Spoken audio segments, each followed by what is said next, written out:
مسلمانوں کی فکر یہ بن گئی کہ زکات ہی میں سب نپٹانا چاہتے ہیں 2.5% میں، اس کے لیے بھی زکات لے لو، اس کے لیے بھی زکات لے لو، اس کے لیے بھی للہ رقم بھی تو نکالو، صدقہ نفلی صدقہ بھی تو نکالو۔ حدیث پاک میں آتا ہے تمہارا نفلی صدقہ جب تم کسی کو دیتے ہو، نفلی زکات تو مستحقی کو دی جائے گی ورنہ ادا نہیں ہوگی، لیکن نفلی صدقہ سب کو دیا جا سکتا ہے۔ جب ہم نفلی صدقہ دیتے تو اس کی فضیلت یہ ہے کہ جس کو نفلی صدقہ دیتے ہو اس کے ہاتھ میں بعد میں آتا ہے، پہلے وہ اللہ کے دست قدرت میں پہنچتا ہے۔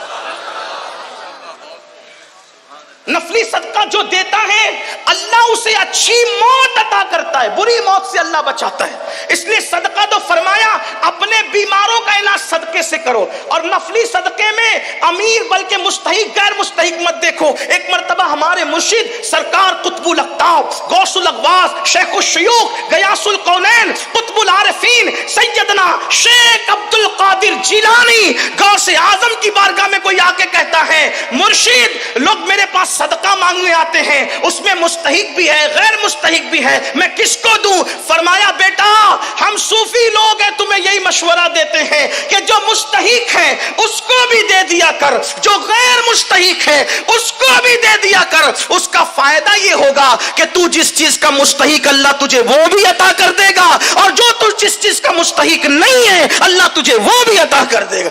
جب تو غیر مستحق کو دے گا تو اللہ تجھے بھی عطا فرمائے گا۔ اس لیے صدقے کو عام کریں۔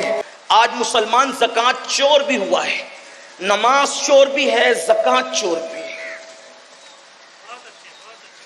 ایک پیسہ اگر زکات کا بچا کے رکھو گے،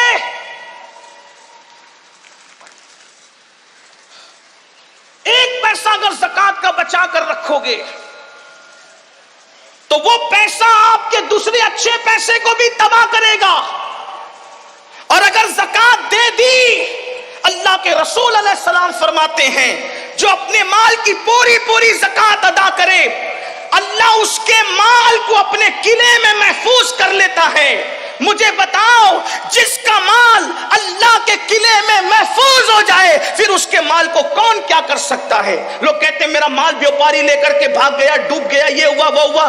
زکات نہیں دیتے، غریبوں کا حق نہیں دیتے، اس لیے کوئی لے کر کے بھاگتا ہے۔ واللہ اگر ایک ایک پائی کی زکات نکال دو تو اللہ کے سچے نبی نے فرمایا کہ جس نے زکات نکال دی اس کا مال اللہ کے قلعے میں محفوظ ہو گیا۔ ایک بات۔ دوسری بات، جب زکات نکالو تو زکات کو کوئی سسٹم سے تقسیم کرو۔ کچھ لوگوں کو تو ہم نے 200 روپے تقسیم کرتے دیکھا، ٹھیک ہے اس میں کوئی شرع کا حکم نہیں کہ تملیغ شرط ہے فقیر کے لیے، لیکن آپ سے پوچھتا ہوں کم سے کم ایسا ہو جائے، علماء کرام بیٹھے ہوئے صرف اپنی اصلاح کی خاطر مشورہ دے رہا ہوں، آپ کی مشورہ ہے میرا کہ اپنی زکات کو 3 حصوں میں تقسیم کریں اگر ہو سکے تو۔ نمبر 1، ایک حصہ اپنے رشتہ داروں میں تقسیم کریں۔ نمبر 2، ایک حصہ عام مسلمانوں میں تقسیم کریں۔ اور نمبر 3، ایک حصہ مدارس دنیا میں تقسیم کریں۔ اس سے یہ ہوگا کہ آپ کے رشتہ داروں کی غربت بھی دور ہوگی، عام مومنوں کی غربت بھی دور ہوگی، اور جو مدارس اسلامیہ جو دراصل ہمارے مذہب کی جان ہے، اللہ کے رسول علیہ السلام نے فرمایا العلم حیات الاسلام و عماد الدین، کہ علم اسلام کی زندگی ہے اور دین کا ستون ہے۔ جب تک کہ یہ مذہبی ادارے قائم ہیں انشاءاللہ ہمارا دین زندہ رہے گا۔ اس لیے ان کو بھی مضبوط کرنا ضروری ہے، لیکن اس کے لیے تھوڑی گزارش اتنی ہے کہ جہاں دے رہے ہیں وہاں آنکھ کھول کر کے دیکھو کہ کام ہو رہا ہے کہ نہیں ہو رہا ہے۔ اگر واقعی صحیح کام ہو رہا ہے، زمین پر ہے ادارہ تو ٹھیک ہے، اگر آسمانوں پر یا تصورات یا تخیلات میں ہے تو پھر آپ اس کے ذمہ دار ہیں۔ کچھ لوگوں کا حال یہ ہوتا ہے کام نہیں دیکھتے بلکہ جہاں نام ہوتا ہے وہاں دیکھتے ہیں، پھر چاہے وہ صحیح جگہ ہو چاہے غلط جگہ۔ اس میں بھی مجھے ایک بات یاد آتی ہے، دراصل پھر آپ کا بلکہ ہم بولنے والوں کا بھی کیا قصور۔ ایک شخص حضرت محبوب الہی کے پاس ہے نظام الدین اولیاء، کہ حضور میری زکات ہے اور آپ میرے مرشد ہیں، آپ نیک اللہ والے، جس کو چاہے دے دیں، لیکن وہ بھی اللہ والے تھے، وہاں لے کر کے جھولی میں ڈالنا تو تھا نہیں، انہوں نے ہاتھ میں نہیں لیا، فرمایا بیٹا خانقاہ کے سامنے جا، پہلا جو بندہ نظر آئے گا اس کو دے دینا۔ تو دے دیا. وہ محبوب الہی کے بڑے نیک اور متقی مرید تھے. تو دوسرے کو رشک آیا, ارے اس کی زکات تو بڑی صحیح جگہ گئی.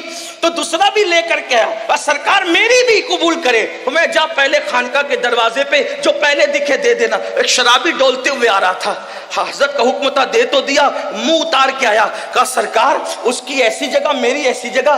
آپ نے مسکرا کے کہا بیٹا میرا قصور کیا ہے, جیسا مال تھا ویسے کے پاس پہنچ گیا. بس اپنی زکاتوں کا بھی یہی حال ہے, جیسے کماؤ گے ویسے جولی میں جائیں گے. اگر حلال کماؤ گے تو اچھے ہاتھوں میں پہنچے گی.